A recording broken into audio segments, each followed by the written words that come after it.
live. Did we lose you? Why are you still muted? I'm not. Well, yeah, that's weird. I must be on major leg. Am I on major leg? You were a little bit, but we got you now.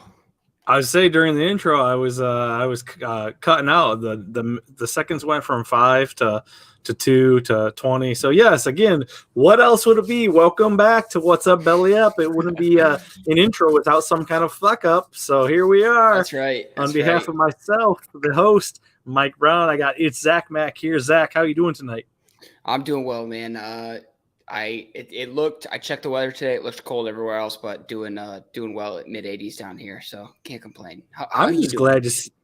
Good. I'm just glad to see you standing because I saw you were on a show a little earlier, and I wasn't sure how long you'd last. The old corner booth you jumped on there. I didn't know. Those boys usually go a long time up there, so I'm surprised that you're still here and kicking. Yeah, man, long show, 90 minutes. That was a marathon, as they call it. But no, it was a good time with Jared and Kelsey on there. If you guys don't know, and if you're new around here, check out Corner Booth. It's also on the Belly Up Podcast Network. Pretty cool show. But yeah, I was on that a little bit earlier, like you mentioned. It was a good time, man. It was a good time. But glad to be back here, back home. What is it? Home arena, home ice, home sweet home ice. Yeah, absolutely. Yeah. And for those that are listening, podcast version, we are live on Twitter, Tiki. Well, it's actually Belly Up TV now. Twitter, Belly Up TV, and YouTube. And Zach's always got a nice repertoire of hats, and I'm digging this hat tonight. Pretty. I don't necessarily know if it's sports oriented, but it's Florida. What's the? You usually have some kind of decent story. You just cop this just because you liked it. Yeah, I appreciate the hat shot out there. This was a birthday gift this year from the old GF, and it's branded Bills. So if y'all aren't familiar with branded Bills, you can get like these cool hats with the state logo. And so I got a Michigan one, and she got me now a Florida one, which I think it's got that's half of the Florida flat. This is mirrored, so it's like really hard for me to fucking. Cool. Yeah. But yeah. It's you see me trying to but yeah, it's part of the Florida flag in there. So yeah, man, appreciate the shout out. It's a very comfortable hat though. Absolutely. So check them out. There you go. So we get no paid advertising there, but if you guys want to talk to us, we're here. So, but anyways, got a great show for you. It's crazy how the NFL season has winded down. Season's over, so a lot of topics go away. People don't realize. So for those people that have hockey shows, baseball shows, NBA shows, big props to them, because even though we're not one sport oriented, we talked a lot about football. So football is really cut into things. So you're going to see us talking a lot more about the NHL this year, even some NBA and Zach's favorite, the MLB. So getting right into it, we will start with the NFL. It sounds, I believe I saw today, Eric Bieniemy sounds like he'll be back in 2022 with the Chiefs. Zach, this is a guy that probably the last 3 or 4 years has taken obviously with Patrick Mahomes, but taking an offense and has been completely lights out. One of the most probably prolific play callers. I mean, even though you got Sprinkle and Andy Reid and stuff like that, he's always up for head coaching jobs. But it's just a guy that just doesn't seem to ever take that next step. He's always interviewing and stuff like that. I didn't hear a lot about it. Back with the Chiefs. What can we expect? You expect more of the same old things. It's almost like it would be good for anybody rooting against the Chiefs for him to go somewhere else and kind of take that wrinkle out, and then them have to figure out the offense. But back again for 2022, there were some rumblings that he may not be back, which is crazy. Whether you follow it close or not, somebody like him behind that offense, you think, not necessarily going into the draft that they're going to need much firepower, but you think that offense really misses a beat next year, or I guess this year. The Chiefs offense with bringing him back, You mean?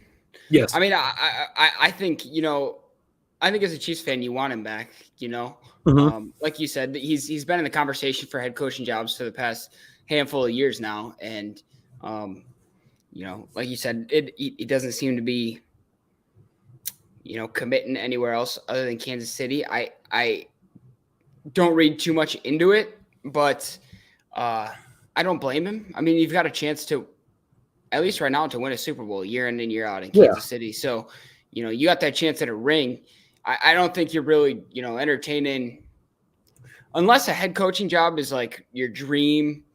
Some guys just want to be a head coach and they don't care where it's at. But if championships and be a part of a championship organization is what you want, is what he wants in his life right now, then it doesn't surprise me that he doesn't want to move on from Kansas City. I feel like if I had a role in Kansas City, I wouldn't move on, unless it was to another contender which that actually brings me up to a really good question. You and I we'll talk about this too.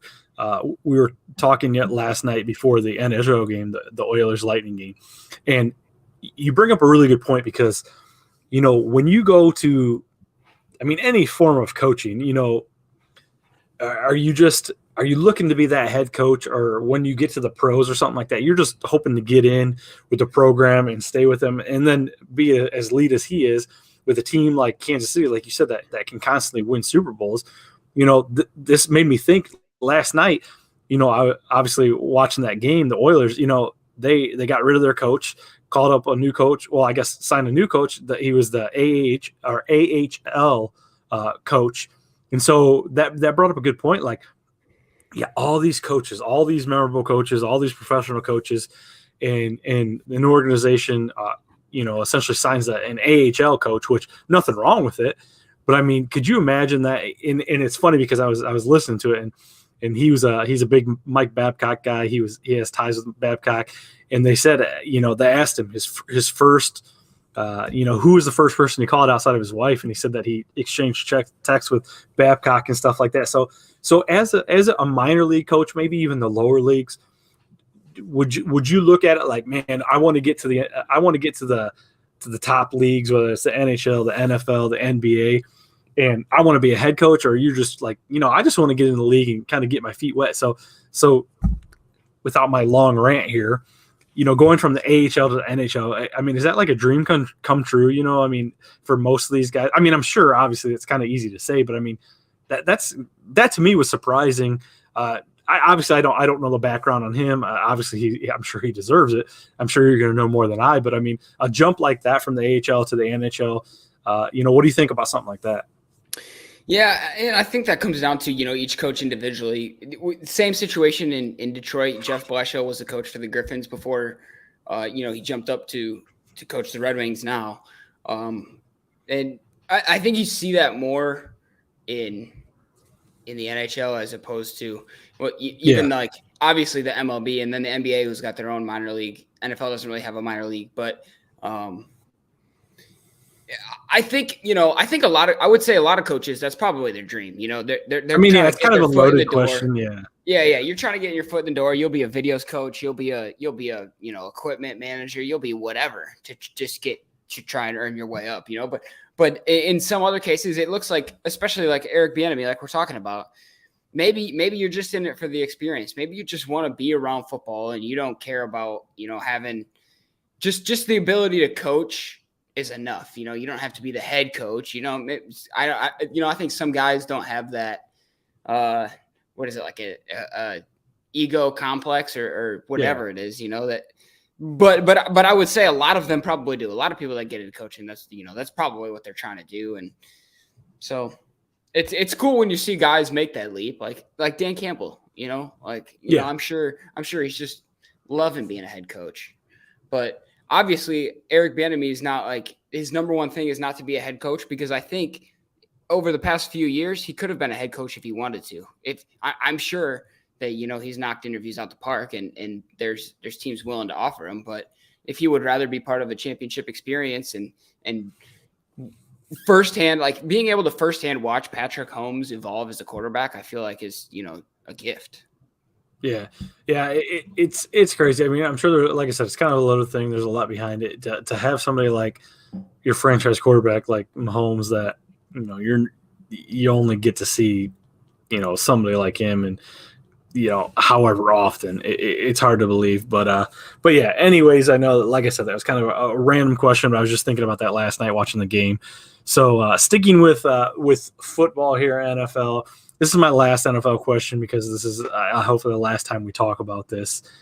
Aaron Rodgers continues to be the biggest troll job in probably close to all professional sports.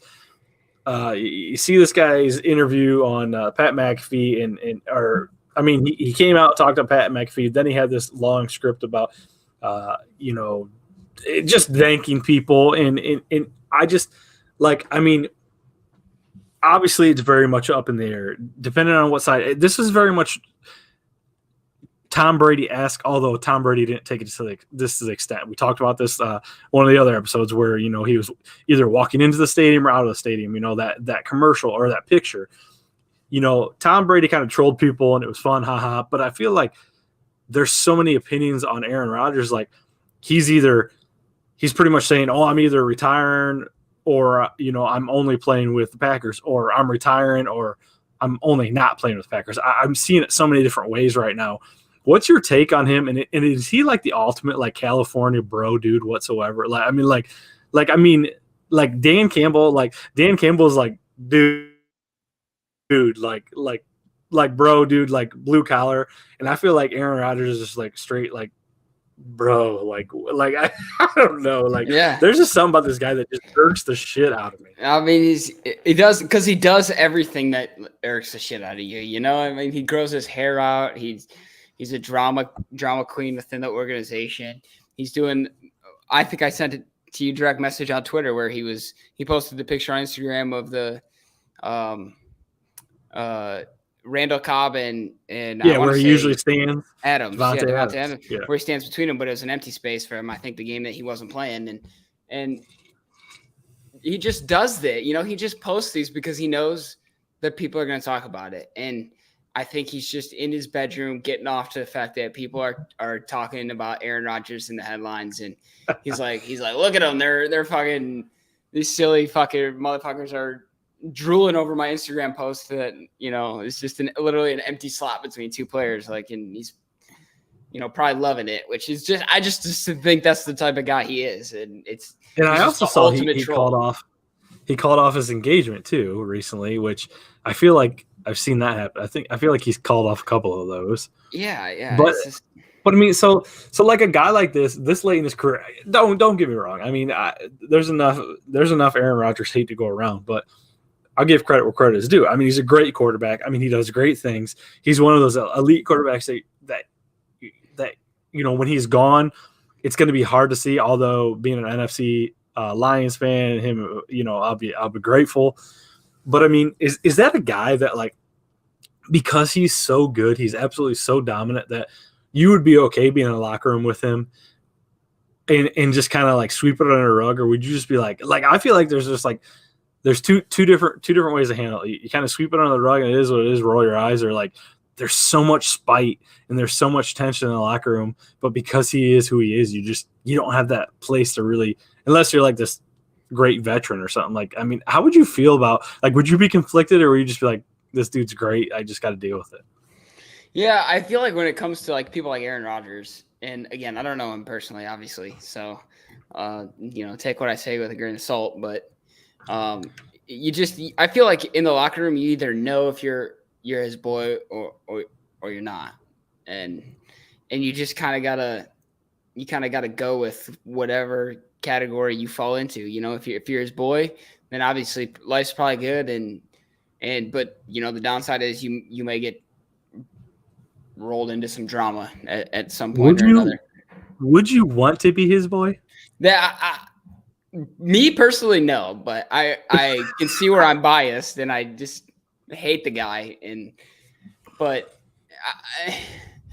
Because you're right. I mean, he is so good, and I'm trying to think of like somebody to compare him to in other sports. It's because I mean, there's another guy before him, Brett Favre, that was closely in the same situation. Yeah, and I think you see that more in football than in any other sport. I want to say, like, I think social media magnifies it because Brett Favre didn't have that social media like that.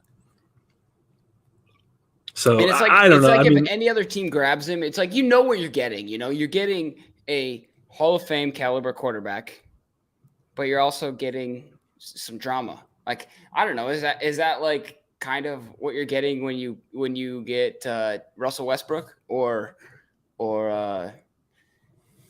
I don't know, Manny Machado. Like, I don't know if Manny Machado, but you know what you're getting when you get Manny Machado. It's going to be some drama along with it. He's got talent. So I guess then there was some comparisons. You're talking about, other players in different leagues. There's a lot of comparisons to Michael Jordan, saying Michael Jordan was very much like this, in that his show, The Last Dance, you kind of saw behind the scenes. They didn't necessarily depict him as a bad person, but, people don't realize that obviously he retired. He came back from retirement. He went and played baseball, and he pretty much held his organization hostage and said, give me this many years, and if it doesn't amount to anything, then I'll come back. But when you're that good, those are the opportunities that you have that you can do, where you and I go in an organization, we just make the team. They're going to fucking laugh at us if we say something like that. They're going to be like, all right, cool. Yeah. But I guess that's kind of what happens, but I do feel like, and I know I always resort to you being the hockey guy, but I don't necessarily see, there's divas in hockey, but I don't know necessarily that it is that big in hockey. There's not many guys. You're going to have them, yes, but I don't feel like you have these conversations with a lot of hockey players like you do basketball and football players. Am I missing a few, or is it? No, I think in hockey, especially in the NHL, you don't see too many people being vocal about not being where they want to, or not being where they are, which is, I think, really the case with Aaron Rodgers. He just doesn't. He's just not happy in Green Bay, but he's winning. So that's obviously the internal struggle that he's having. And usually in the NHL, when that happens, it's handled behind closed doors a lot of the times, and people are moved if they want to be moved. You don't see a whole lot of people making a fuss about, and it really just happens. I would say the MLB a little bit. It's no surprise. I don't pay very close attention to the MLB, but I think I've heard a story or two about MLB players throwing a fit about, where they're at. But yeah, you're right. It just doesn't happen as often in the NHL, and obviously happens all the time in the NBA. So, and let me throw this at you. This isn't on the topics, but we're kind of all over today because Zach and I kind of threw this list together late, but we just kind of checked the headlines of what's going on. Obviously, we're not a political show. We don't go into politics. Everybody has their own viewpoint, and Zach and I don't even really talk about that. But there is a lot of stuff going on right now, obviously with Russia and UK and stuff like that. I've seen a lot of things, especially very much, and I don't know if you've seen this, about Ovi being very, I guess a couple years ago he started a website or something like that was very much backing Putin and stuff like that. And there was some real concern maybe with the PR side of stuff with Washington and stuff like that. And if they should, kind of protect him or really make sure he doesn't say anything. This is again, a different kind of thing, because outside of baseball is very international, but hockey's got to be, if not the biggest, obviously probably baseball's probably more countries and stuff like that. I could be wrong, but hockey is predominantly, international, obviously. So I'm sure you heard a little bit about this. What are your thoughts on stuff like that? And this goes, there was a lot of rumblings, regardless about, players in general from Russia and stuff like that, that there was a lot of concern, and there's a lot of concern for these players' families and stuff like that. If they are, it's again, not to go political and stuff like that, but you kind of know what I'm saying. For players like this and the stuff that is happening while they're here in the States, do you feel for a guy like that? Whether he backs Putin or not, or is it kind of one of those things I guess I don't know exactly what I'm asking you, but what's your take on that? Yeah, I get it. To be honest with you, I feel terrible for Ovi, because, like you said, it's such a hard dynamic. He's from Russia, and a couple years ago, he backed the Putin campaign, and people are calling him out for that. But he plays in Washington D.C. is his home. Yes. The team he plays for. So it's a weird dynamic there, and I don't know. They're talking about, he's going to talk to the media. I can't remember if it was tonight or if it was tomorrow, but he was set to address the media. And it's, to me, it's, if he wants to address the media, then fine. That's his own prerogative. But I don't think that, we need to mandate that he says anything. It's a very tough situation for him. His family's in Russia. So, he either stands up there and denounces what Putin's doing and faces the backlash, denounces Putin and puts his family at risk. Yeah. Or he sides with Putin and just gets torn apart here where he plays and where he predominantly lives. And it's a lose-lose for him. So I was fuming today on Twitter where I saw people demanding that Ovi talk to the media about this. And I'm just like, I don't think you realize how dangerous that is. Like, there is no safe way for him to address the media in this situation, nor should he. Like, dude plays hockey, like he doesn't dictate political affairs. Whether he backed Putin or not was not going to change Putin's decision. So, it's to me, I just hate the people that they want to put him up there and they want to say, defend your take for, campaigning for Putin 2 years ago. Like, what's he going to say? Like, what do you want him to say? It's just ridiculous in my opinion. And that's kind of what I was like, looking at it. And I was just like, I kind of felt the same way. Like, regardless, I mean, we're all in, and don't get me wrong, from me sitting here, I can't tell you what's right and wrong. And, whether our previous president, our president now, or Putin, I mean, at this point, they're all scoundrels. I mean, they're all just, I mean, it doesn't matter who you back. I mean, but it was one of those things that kind of came up, and I just wanted to get your kind of take on it. So yeah, absolutely. And even saying it and realizing he played in Washington, I still didn't even put two and two together that, the national cap, that's even worse, like a worse situation for him. So yeah, it's definitely difficult. But we'll get into a little baseball news here, then we'll get back into some hockey. Obviously, they went 4 straight days in negotiation for the MLB. I know Zach's really excited to talk about this. No deal again. I think we're about 3 days out from the actual season supposedly kicking off. It looks like, obviously, at this point, it's more. I mean, it's not going to happen. I mean, they keep throwing these guys in a room. I would just love to be a fly on the wall. Like how juvenile and how elementary these conversations are. Yeah. But I saw a good point, and they just said there was somebody on Twitter that just said, screw it, just get rid of the MLB, put them in a lockout, call up every minor league player to fill in for them, pay every minor leaguer $500,000 flat fee across the board. You're going to save money. You're going to be able to fill the stands. You're going to see and that's a raise for a lot of them. Yeah, and that's a great raise for those guys. Gives them an opportunity to showcase what they're doing. Then maybe, I'm definitely not on the MLB side. Dude, I don't hate this idea at all. This is the first time I'm hearing this idea, and I love it. But maybe put the players, out there and say, hey, which I think the players won't budge. But I thought that too, like a great concept. It's going to save the organization's money.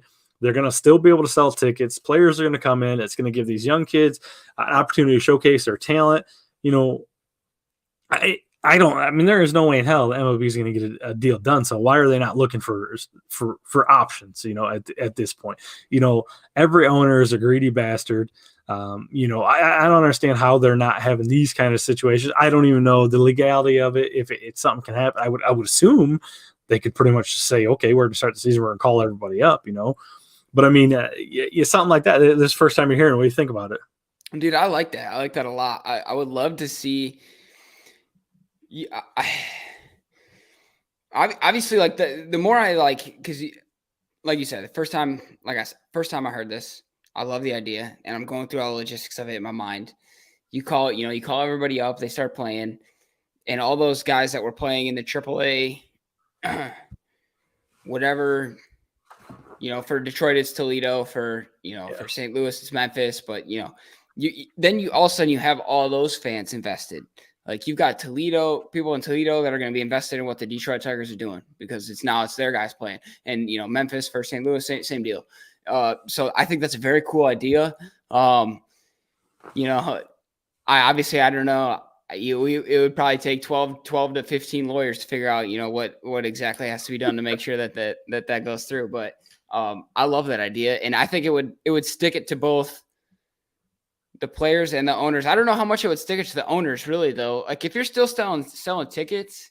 Yeah, I don't think it would stick it to the owners. I think it would more so be a benefit of the owners. Yeah, it would be a huge benefit to the owners, and it would stick it to the players, really. Yeah, and I think, like I said, I think the players would kind of be chomping at the bit to see their peers out there, the young guns. But I mean, really, what do they have to lose at this point? They would just sit out. They got their money. But I do know that if there is a MLB lockout, the players don't get paid. So that is one thing which most of these players, again, unless we're talking about the minor leagues that are on the fringe, them missing a paycheck or a couple of paychecks isn't going to hurt them. So, yeah.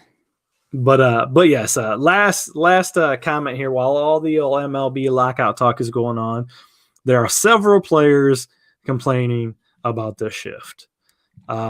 You've seen this, I've seen this, and I get it. I the whole thing with you saying, baseball, the easiest thing to do is hit a baseball and stuff, yada yada yada. Well, let's be careful here. I did not say it was the easiest thing to do. Well, you're gonna have people in my mentions drilling me saying it was the easiest thing to do. But so you see the shift, and we've dealt with it with Miggy in Detroit, when he was really on a tear, and the shift is still relatively new within the past 10 years. And you do look at it, you see, okay, you're a professional baseball player, and the left field line is wide open. Why don't you just blink it right down the left field line? It's just that easy. Instead, these players are now complaining about the shift, make it illegal. It's not good for the game. What's your thought? Obviously, I know your thoughts on baseball. What's your thoughts on something like that? Taking logistics, or I guess, is that coaching, or, kind of different things out of the game just because you can't beat it? Look, I don't, to be honest with you, I don't hate it. And I've been following this stuff, and I've been thinking about it the past couple of days. And maybe we disagree on this, maybe, but I used to be for a long time, was in the camp of, if they're going to shift on you, like you just said, hit it down the other, hit an opposite field fucking single. It'll turn into a triple or a double, just do it. But now, the more I think about it, I'm like, they're doing it so much. And we've seen other sports like the NBA, which took zone defense out. You can't play zone defense. The NFL, which made pass interference obviously way more strict. It won the Super Bowl for the Rams.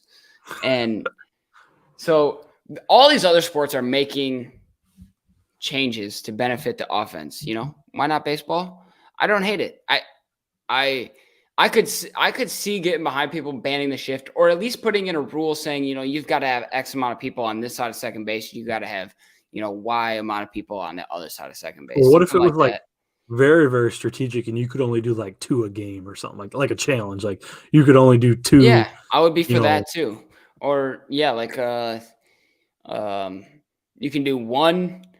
Yeah, I like that. Like 1, you can do 1 for the starting pitcher, and then 1 for the relief pitchers in total. So if your starting pitcher plays all 9 innings, you can only do 1. Yeah. So, I guess, you'd probably then we'd be talking about some like imperfect games and stuff for somebody wanting to throw out the shift. People can shift. I don't think it's that serious, but yes, I just saw, because Joey Gallo was talking about it, and it is funny because he said 1 shift per 3 innings. There you go. Ryan McCarthy jumped in our comments here. Like I said, it wouldn't be horrible, but you do talk about, Joey Gallo is one talk. He's either a 200 hitter or he hits 40 home runs. There's no in between. That's what you're going to get out of him for a season, So he's talking about having 6 outfielders. He can't even drop in a single. Well, I don't know what he's talking about. He's not going to drop in a single either way. Yeah. He's going to either strike out or he's going to hit a home run. So, but either way, it's interesting to see, because then you talk about records and stuff like that. I don't think that necessarily hurts any records in the MLB. But I kind of alluded to it in the last episode. You added an extra game in in the NFL. So that's going to give all these players an extra opportunity to essentially shatter NFL records. And we saw it with Cooper Kupp, even though, Megatron still held on to that regular season, yards because for most receiving yards, but Cooper Kupp had that run because he made it through the Super Bowl of all those extra games. Still don't necessarily get the record. That just shows how great Megatron actually was. But you're going to see records like that with one extra game on the line. And then playoffs, these guys are going to be able to do those kind of things. And that's what I don't like about. Can I just say about records while you're on the topic of records? It meant to be broken, is that what you're saying? Because eras change all the time, right? Yeah. NFL didn't always be before we went to the 17 game. It wasn't always 16 games either, So eras change. Like we want to bitch about it now, but in 20 years we'll be fine. We'll just be like, it was a 17 game era. Ever predominantly pass heavy either. They pounded the rock, so definitely. Yeah. But yeah, that's a good comment there. But yeah, it's just. I guess you're gonna have that, and then we can talk about steroids in baseball and all that kind of stuff. The different errors again that you're talking about, like. And then you can insinuate too that, okay, maybe there weren't steroids back in the day, but these dudes were fucking bumping lines of coke and doing different things that at the time that was a performance enhancing drug. These guys were, running circles. That's why you got a movie like The Major League. That movie is probably 100% true that we don't even realize it's an actual documentary of players running through the outfield walls and stuff like that in Cleveland. But, just in general, just goofy stuff like that. But enough baseball talk. That's usually how we end the whole baseball talk. We just cut it off right there. Getting back into a little hockey talk. Obviously, your boy, I don't even know, the Rat, Marchand, is he? How do you feel about him? He's returned after a 6-game suspension. Is this his second suspension this season, or at least second big suspension, something like that? Dude, yeah. I know he was wary of it. I don't know if I've ever asked you. And I've watched when you and KJ had puck pass. You guys talk quite a bit, and KJ is always a Penguins fan and stuff like that. But where's old Brad rank on that? Is he a player that you hate to play against but would love to have him? Yeah, I think as an NHL player, that's probably pretty accurate. Me personally, I think I would just hate him no matter what. To your Aaron Rodgers. Yeah. That's a good way to put it. But yeah, just a pest, and 6 games for those of you who didn't see it, he punched a goalie in the side of the head. And then as the refs were trying to separate him from the goalie, he went up and slashed the goalie with his stick. And, all that violence got him 6 games. So was he, and I don't know, honestly, for my lack of hockey knowledge, was he a highly touted player coming up, like before he was in the NHL? Do you know? I want to say no. That goes way back. I know that. Yeah, that's what I'm saying. I'm kind of. Yeah, I've smoked too much devil's lettuce to recall stuff that far away. But I want to say no. I want to say he wasn't highly touted, and people said he was too small and this and that, and he just kind of made his way. But it's just a shame that he couldn't make his way on pure skill. He had to be a pest along the way. It's just unfortunate. That's exactly what it was. And then actually, what was this? 2-3 nights ago? Obviously, yesterday, I think the NHL released the statement about their officiating crew and how the safety and stuff like that. What game was that? That one of the players slashed. Avalanche, they reached out. Yeah, so something like that. This is almost kind of on topic for that situation. For those that didn't see that, did you watch it live? I'm sure you've seen it obviously since. I've seen it since. I didn't see it live, but yeah, it was Nathan McKinnon who tried to slash. It was somebody on the Bruins, right? Yeah, the Bruins. Yeah, that's what was funny. It was the Bruins. So yeah, because I think the Bruins won that game like 5-1. And obviously frustrations with Nate McKinnon, the star of the Avalanche, and he went to go slash somebody and missed and hit the ref. People on Twitter were saying that he didn't hit him and he hit the ice in front of him and the angle was deceiving, this, that, and the other. And basically what it came down to from what I read was that the referee had a hearing with the NHL and pretty much said, he did it by accident. He apologized right after. I recommend we don't suspend him.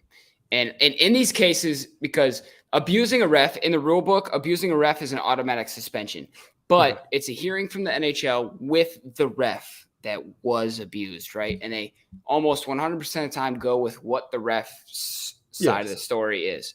So the fact that this official said that McKinnon didn't do it on purpose and he apologized, and so it's no big deal, kind of was the official giving McKinnon a break. You could spin it that way, and you could say that they're showing him preferential treatment because he's a star player in the league.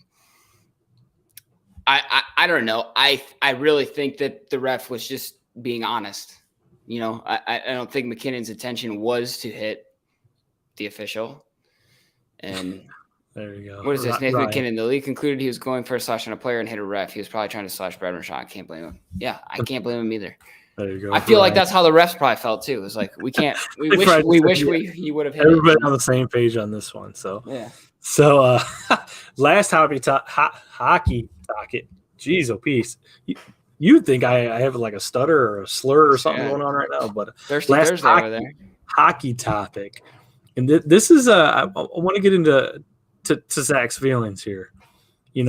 Big game played last night. We talked about it earlier. TNT turned it on. I was all fired up to watch this matchup. Oilers Lightning in Tampa Bay.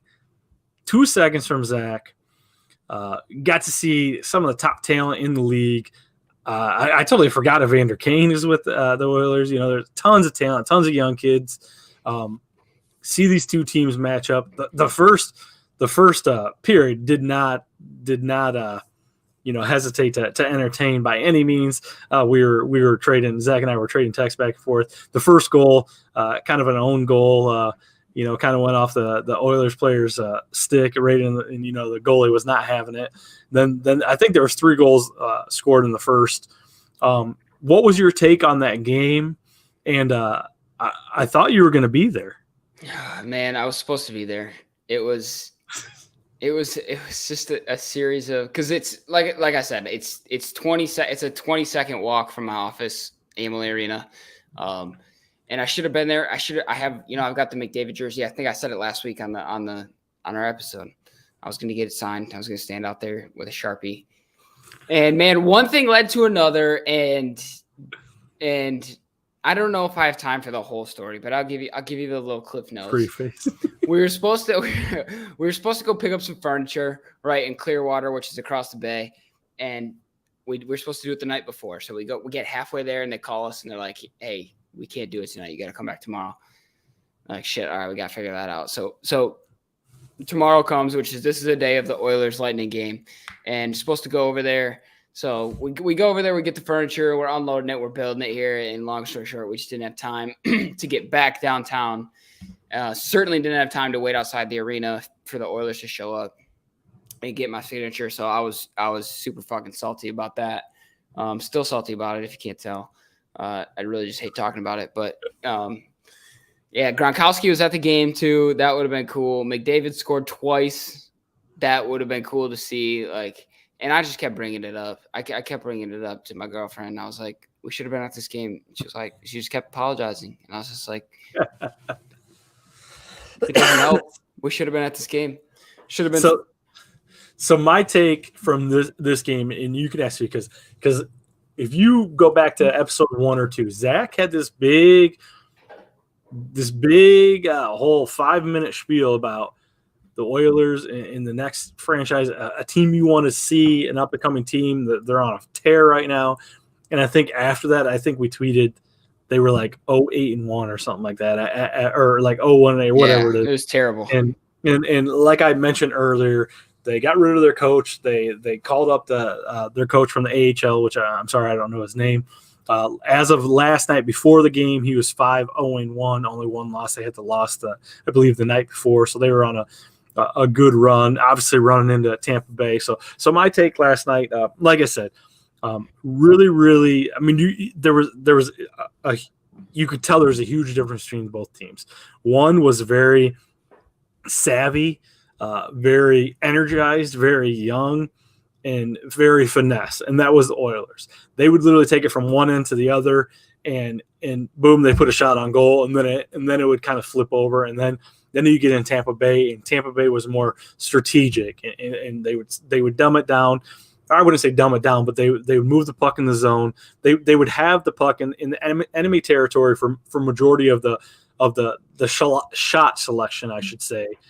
They both teams came out right away with a couple shots on goal. Then it kind of went quiet. But my take, and you can tell me if I'm wrong, and this is just a sample size, is yes, the Oilers are going to be a great team to watch for a long time, as long as they can keep these guys together. Tampa Bay by no means is any slouch. Obviously, they won the game. They had the what, I don't know what's considered the MVP of the Stanley Cup last year. Their goalkeeper.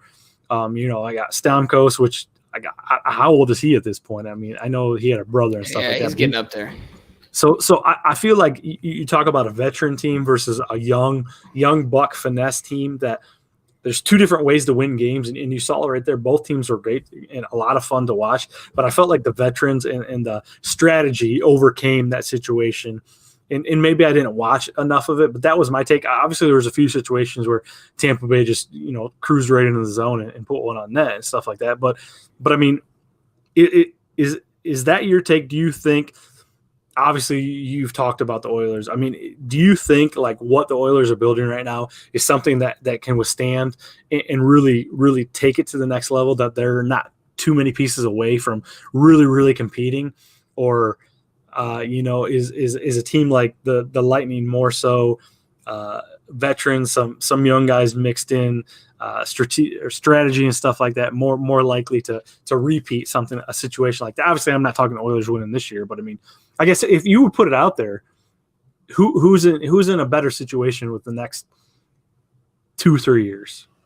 Next 2-3 years, I would say. That's tough. Because let me address a couple of things.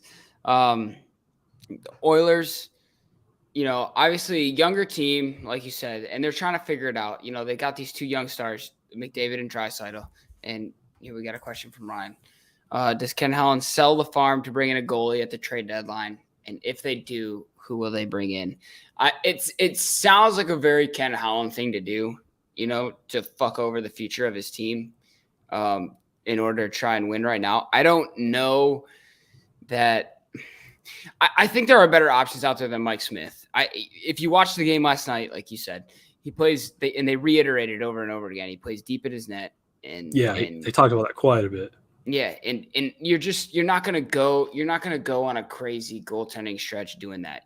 Shooters are gonna shoot on you if you do that, and they're gonna find out where you can't save the puck and what your reaction time is, and it's just it's night and day really from the other side where you saw Andrei Vasilevsky. The difference in those teams, because they are, and they kept saying that in the game last night, it was a playoff atmosphere. Two playoff teams likely are going to be playoff teams this year. But the difference is that the Lightning have that chemistry. They've been together for years. They're defending back-to-back champs.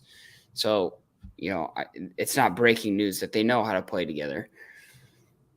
But this new coach for the Oilers, got them up and moving. Like you said, 5-0-1. Those 5 wins weren't against great teams. They came out and they played the Minnesota Wild and then the Tampa Bay Lightning. After those 5 wins, which is what their losses were.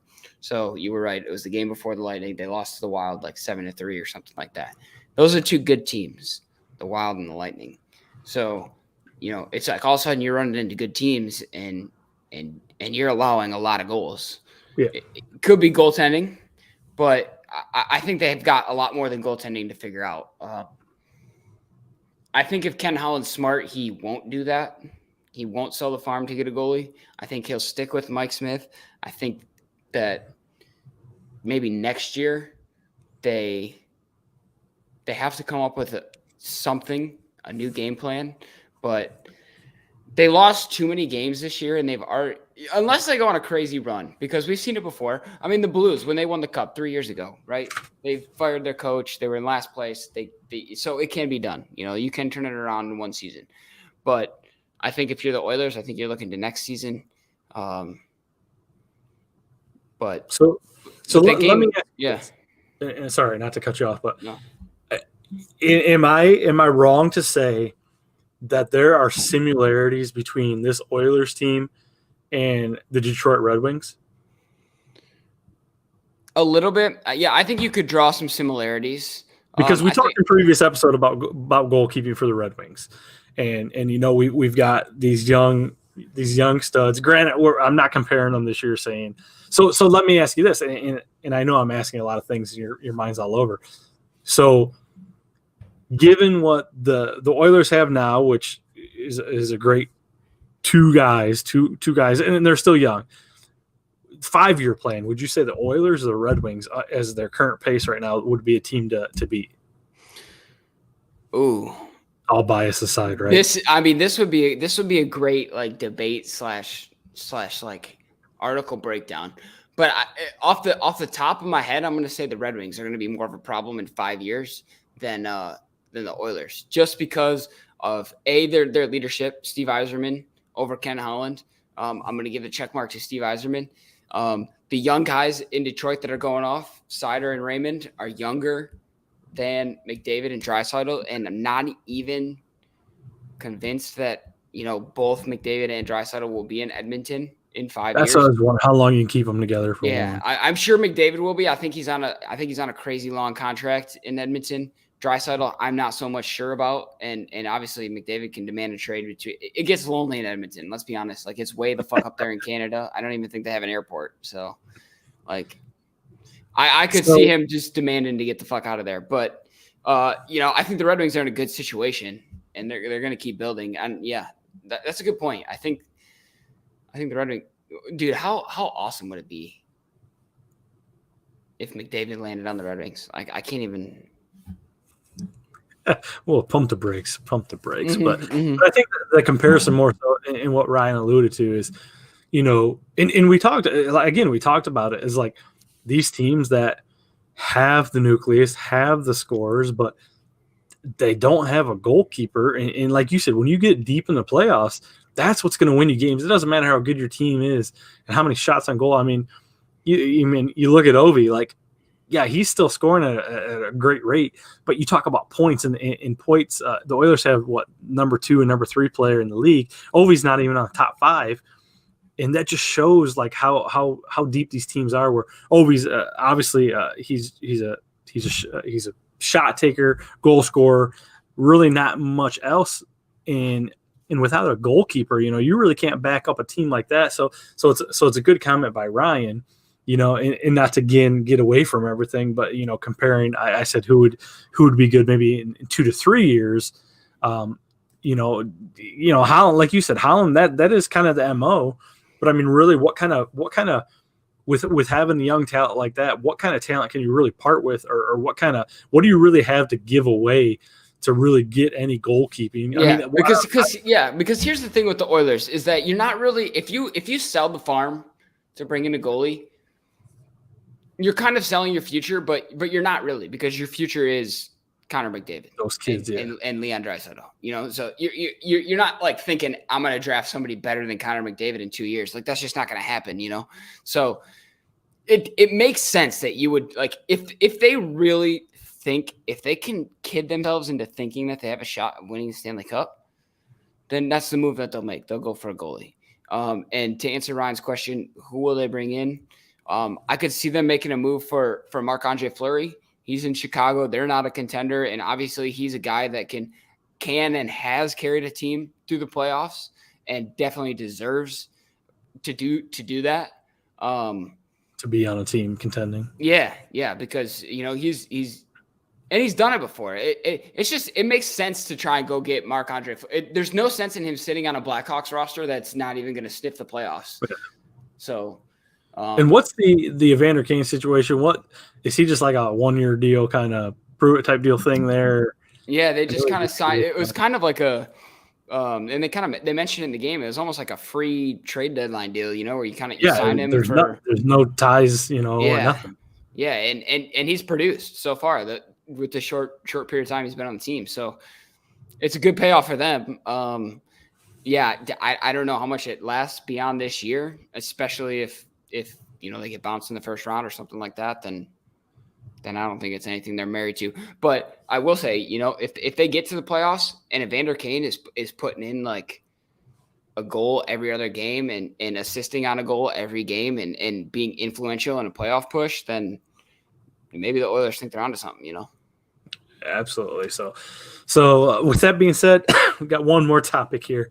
Excuse me. I wanted to bring this up because this is the ultimate. You talk about the ultimate GOATs in sports. We talked about Brady. We talked about Aaron Rodgers. I don't want to necessarily lump him in. We talked about Michael Jordan.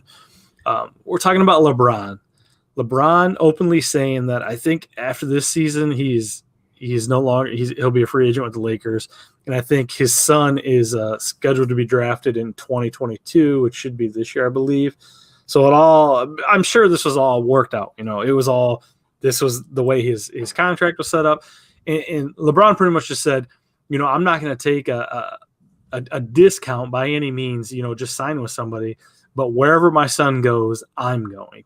Is this like the ultimate flex in like a GOAT conversation where, okay, maybe his son maybe isn't really that good, but LeBron James in year 18, 19, 20 is still going to be an all-star. So if I'm going to sign his son, I'm going to get his dad, at least for a good playout, or I mean for a push. Is that like the ultimate flex, or is that more so like holding teams hostage, saying, like this is what you got to do essentially, because obviously nobody has to do anything, but the way the NBA is, the way LeBron coaches these teams, essentially, to me, that's like the ultimate flex, saying you're going to get my kid and I'm going to be there.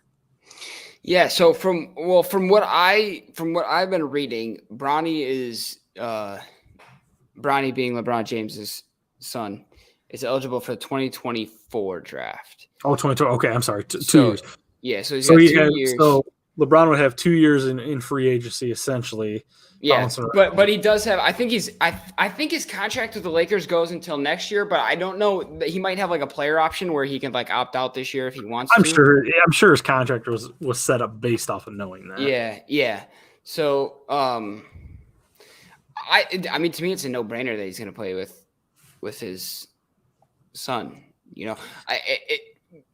With everything that LeBron has accomplished in his career, I think that's the only thing. Yeah, it's the only thing left to check off his checklist to me. So, I mean, okay, say obviously we're talking basketball here, not a sport that you and I are highly involved or follow. I mean, we'll watch it, and Pistons being the closest to us. If you're a Cavs fan, are you open to the opportunity to have his son and LeBron kind of hanging up his shoes and ending in Cleveland, where he came, he went, he came, he went? Are you open arms, or are you kind of leery of it? No, I mean, that's a perfect scenario. Yeah, that's a cool story, I think. But the tough situation is that the Cavs are a good team right now. Like, they've been playing well, and I think the fact that LeBron is going to be a free agent, is going to want to play with his son, is going to boost Bronny's draft absolutely stock. I think it's almost like of his talent, almost like a ball situation. You got the three Ball brothers, and you got Lonzo, and I don't even know, because I don't even give a shit who they are, but really, I mean, there was so much hype around them because their dad and everything like that. Mm-hmm. And don't get me wrong, they've had flashes, but I think there was so much because they were in the public spotlight, because Lonzo and LiAngelo and all that stuff. Like, I feel like their status kind of propelled because of those different situations. And I think definitely your LeBron James son, he is highly touted. I saw he was like, top 100 essentially pick, which, don't get me wrong, that's great. But yeah, you're definitely gonna carry some name behind that. And I'm sure long term that depending on where his son goes, his dad will play, essentially retire. And then I could see his dad being a strong proponent in that organization where his son plays, whether it's like a front office or something like that, because that's kind of how he's geared. So you definitely know if you can land that kid, there's a lot behind it, incentive coming behind that. Yeah, and that's something where, like, if Ronnie's projected, and I'm just pulling numbers out of the air, if he's projected like like a 26th overall pick, right? Like he's still going to be boosted to like could go number 1, because if it's a destination where LeBron's like, hey, I'm willing to sign with you guys if you draft Bronny, then they're going to do it.